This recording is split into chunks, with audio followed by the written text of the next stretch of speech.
ঈদ উল ফিতরের পরে আসে মুসলমানদের আরেক বড় ধর্মীয় উৎসব ঈদ উল আজহা, যা কোরবানির ঈদ নামে পরিচিত।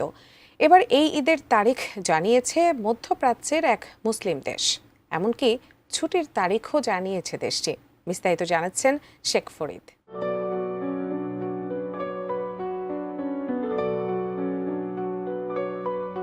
কোরবানি একটি গুরুত্বপূর্ণ ইবাদত। সামর্থ্যবান পুরুষ ও নারীর উপর কোরবানি ওয়াজিব। এটি মৌলিক ইবাদতের অন্তর্ভুক্ত।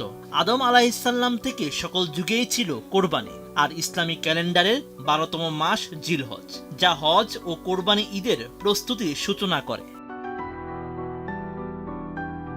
এদিকে পবিত্র ঈদ উল আজহা উপলক্ষে 2025 সালের সরকারি ছুটি ঘোষণা করেছে কুয়েত সরকার।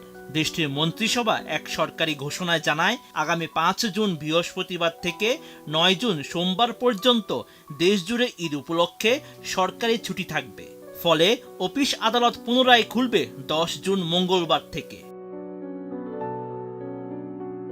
ঘোষণায় বলা হয়েছে, 5 জুন নির্ধারিত হয়েছে আরাফার দিন হিসেবে। এরপর 6 জুন থেকে শুরু হবে ঈদ উল আজহার মূল ছুটি।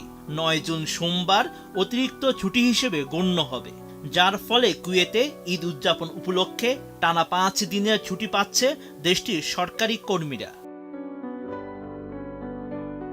প্রাণ সসের মাখামাখি টেস্ট নুডলসকে করে তোলে আরো ইয়ামি, আরো জোস। প্রাণ সস, সসের বস। মধ্যপ্রাচ্যের জ্যোতির্বিদদের হিসাব অনুযায়ী 27 মে জিলহজ মাসের চাঁদ দেখা যাওয়ার সম্ভাবনা রয়েছে।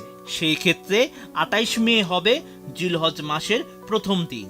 এই হিসেবে 5 জুন পালিত হবে পবিত্র আরাফার দিন এবং 6 জুন উদযাপিত হবে ঈদ উল আজহা। সাধারণত মধ্যপ্রাচ্যের একদিন পরেই বাংলাদেশে চাঁদ দেখা যায়। সেই হিসেবে সারা দেশে 7 অথবা 8 জুন ঈদ উল আজহা পালিত হতে পারে। ঈদ উল আজহা মুসলিম বিশ্বের অন্যতম বড় ধর্মীয় উৎসব, যা জিলহজ মাসের 10 তারিখে উদযাপিত হয়। এই দিনে মুসলমানরা মহান আল্লাহ সন্তুষ্টির উদ্দেশ্যে পশু কোরবানি দিয়ে স্মরণ করে হযরত ইব্রাহিম আলাইহিসসালামের মহান ত্যাগকে, যিনি আল্লাহর নির্দেশে তার পুত্র হযরত ইসমাইল আলাইহিসসালামকে কোরবানি দিতে প্রস্তুত হয়েছিলেন। এই উৎসব মুসলিমদের মধ্যে আত্মত্যাগ, কৃতজ্ঞতা এবং ঐক্যের শিক্ষা ছড়িয়ে দেয়। কুয়েতে বসবাসরত মুসলিম প্রবাসীরাও ঈদের এই আনন্দঘন সময়টিকে উদযাপনের প্রস্তুতি নিচ্ছেন পরিবার, পরিজন ও কমিউনিটির সঙ্গে।